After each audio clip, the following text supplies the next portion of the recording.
Shalom Bapak Ibu Saudara-saudara, bersama saya Pendeta Ewin Joshua Silitonga. Kita berada dalam mimbar teologi.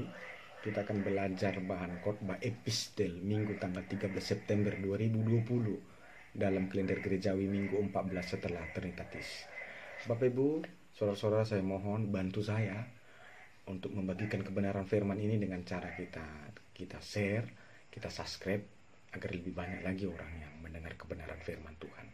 Saya akan bacakan kepada Bapak Ibu saudara-saudara saya yang saya kasih dalam nama Tuhan Yesus, khotbah epistel untuk tanggal 13 September 2020 diambil dari kitab Galatia 5 ayat 19 sampai 21. Begini firman Tuhan. Perbuatan daging telah nyata, yaitu percabulan, kecemaran, hawa nafsu, penyembahan berhala, sihir, perseteruan, perselisihan, iri hati, amarah, kepentingan diri sendiri, percideraan, roh pemecah, kedengkian, kemabukan, pesta pora, dan sebagainya. Terhadap semuanya itu kuperingatkan kamu, seperti yang telah kubuat dahulu, bahwa barang siapa melakukan hal-hal yang demikian, ia tidak akan mendapat bagian dalam kerajaan Allah. Saudara-saudara, dalam bahan khotbah epistel ini dari kitab Galatia 5 ayat 19 sampai 21 dengan mengambil tema kenikmatan duniawi adalah kesia-siaan. Kita belajar dengan Rasul Paulus yang menuliskan kitab ini kepada orang-orang Galatia. Kita mendengar dalam ayat 19 sampai 21 itu adalah tentang wujud atau presentasi daripada keinginan daging. Karena ada dua yang dipertentangkan, yaitu keinginan roh dan keinginan daging. Hari ini kita sedang secara spesifik menyoroti tentang keinginan daging. Saudara-saudara, kita kurasa sering akrab mengatakan dosa. Kita sering juga mendengar dan telinga kita akrab dengan orang yang berkata dosa. Sekalipun kata dosa itu akrab di mulut dan di telinga kita, tetapi tidak semua kita bisa mengerti dan mendefinisikan secara benar. Apa sih dosa itu? Saudara-saudaraku, dosa itu pada hakikatnya adalah segala perkataan, pemikiran, dan perbuatan yang bertentangan dengan kebenaran firman Tuhan. Jadi alat ukur dosa itu bukan apa yang saya rasakan atau apa yang saya pikirkan, tapi alat ukur atau barometer dosa itu adalah firman Tuhan, kebenaran yang ada dalam firman Tuhan ini. Saudara-saudara yang saya kasih dalam Kristus Yesus Tuhan kita, itu bentuk definitif dari dosa. Lalu bagaimana presentasi dosa itu? Bagaimana wujud dosa itu dalam dunia ini? Dikatakan di sini, ya dalam perbuatan-perbuatan daging seperti percabulan. Bicara percabulan kita berarti bicara tentang dosa tubuh, dosa alat kelamin, dosa seksual. Lalu dikatakan kecemaran. Ini kecemaran kita bicara tentang dosa moral. Lalu dikatakan di sini juga kepentingan diri sendiri. Ini kepentingan diri sendiri ini contohnya ya, kita hanya berpikir bahwa hanya kita saja yang penting, orang lain tidak penting. Sehingga kita tidak memiliki kepekaan terhadap orang lain. Kita rakus sendiri begitu. Jadi ini lebih kepada arah dosa mental. Lalu dikatakan di sini juga iri hati, amarah. Nah, saudara-saudara, ini juga adalah bagian daripada dosa emosional atau dosa mental. Bagaimana kita gagal mengmanajemen emosi-emosi dalam diri kita. Kita gagal manajemen perasaan kita sehingga kita bisa jatuh dalam dosa iri hati, perselisihan, amarah, perseteruan. Nah, karena itu kita harus menguasai emosi kita, perasaan-perasaan kita. Sehingga emosi-emosi yang ada dalam diri kita itu tidak menjadi sesuatu yang menyenangkan daging kita, tetapi menyenangkan hati dan Tuhan kita. Lalu dikatakan juga di sini adalah percideraan, roh pemecah, kedengkian. Nah, ini adalah bagaimana kita gagal menguasai pikiran kita, akal budi kita. Karena berbicara tentang percideraan, berbicara tentang roh pemecah, kedengkian, itu berbicara tentang bagaimana pikiran kita ini, paradigma kita ini, konsep dalam pikiran kita ini, kita serahkan kepada iblis. Sehingga kita memikirkan sesuatu hal yang diinginkan iblis. Nah, saatnya kita harus merebut kembali pikiran kita untuk menjadi milik Kristus. Jadi apabila pikiran kita ini sudah menjadi milik Kristus, ring dalam pikiran ini adalah menjadi wilayah untuk pada Kristus, sehingga kita berpikir seperti pikiran Kristus. Saya pikir kedengkian, iri hati, perselisihan, percederaan, roh pemecah itu tidak akan ada di sana. Lalu kemabukan, pesta pora. Nah, kemabukan, pesta pora ini sesuatu yang apa ya, yang sangat akrab, apalagi di zaman milenial ini. Seringkali orang mengeksplorkan hal-hal yang dirasakan melalui cara-cara kemabukan dan pesta pora. Apabila ada orang dapat masalah, dia salurkan untuk masalahnya itu melalui mabuk. Lalu kalau dia lagi dapat kebahagiaan, dia salurkan kesenangannya itu ya melalui pesta pora. Nah, saudara-saudara harus tahu bahwa itu bertentangan dengan firman Tuhan. Mabuk itu berarti kita membuat diri kita tidak sadar. Padahal Tuhan menciptakan kita untuk sadar. Jadi saudara-saudara, usahakan dirimu untuk selalu sadar dan terjaga. Dan jangan biarkan dirimu sampai tidak sadar. Kalau engkau dapat masalah, mabuk itu tidak menjadi solusinya. Karena masalahmu tidak akan berhenti karena engkau mabuk. Atau karena engkau tidak akan mabuk terus. Besok pagi engkau sadar masalahmu datang dan mungkin sudah lebih berat lagi karena kau sudah mabuk. Nah, karena itu hadapi segala sesuatu dengan sadar. Kalaupun itu sakit dan sangat sakit dan sangat perih di hati, hadapi itu dengan keadaan yang sadar, jangan dengan keadaan yang mabuk. Hanya orang pengecut yang mau mabuk. Beranilah dan tangguhlah karena kau anak Tuhan. Karena kau punya Allah yang tangguh, karena itu kau harus tangguh. Lalu pesta pora. Nah, pesta pora ini melebihi dari batas-batas kenormalan manusia. Kenapa Tuhan melarang pesta pora? Karena bagaimana mungkin kita pesta pora? Makan berlebih-lebih, minum berlebih-lebih. Bahkan sampai ada orang yang muntah-muntah, berjoget-joget. Sementara di kiri kanan kita ada banyak orang yang nggak bisa makan, nggak pernah minum yang enak. Tapi kita pesta pora. Bukan sangat riskan sekali kan? Allah sangat membenci ketidakadilan, bukan? Karena itu Allah tidak menginginkan pesta pora. Karena ketika engkau pesta pora itu menunjukkan bahwa engkau tidak peduli dengan siapapun. Berpesta tidak salah, tapi kalau pakai poranya itu salah. Karena kata pora dan pesta itu menerangkan bahwa kita sudah melewati batas-batas kaidah. Karena itu jangan mau melewati batas-batas yang telah ditetapkan Tuhan ketika engkau bergembira. Explore saja kegembiraanmu di dalam batas-batasnya Tuhan, agar hidupmu lebih baik dan lebih diberkati.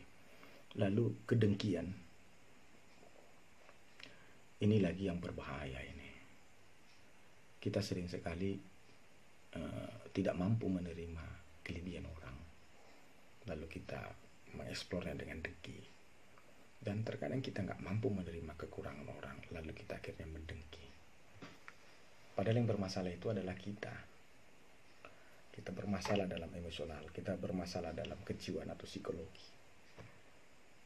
Nah, sebagai anak-anak Tuhan yang telah dimenangkan oleh Kristus, mari Bapak Ibu kita bangun satu hubungan di dalam hidup bergereja dan hidup berumah tangga dan bermasyarakat.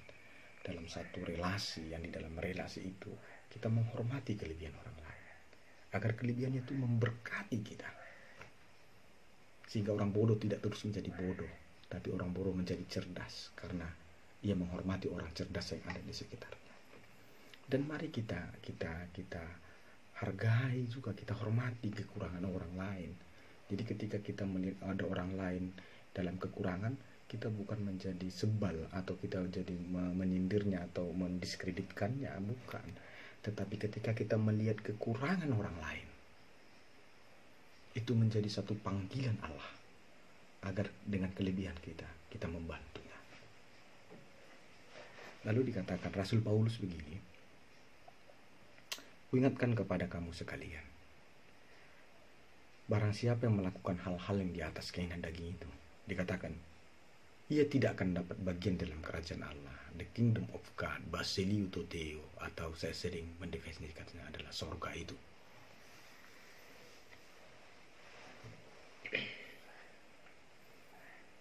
Saudara-saudara, apakah ketika kita menjadi Kristen, kita percaya pada Kristus, kita dibaptis dalam nama Bapa, Anak, dan Roh Kudus,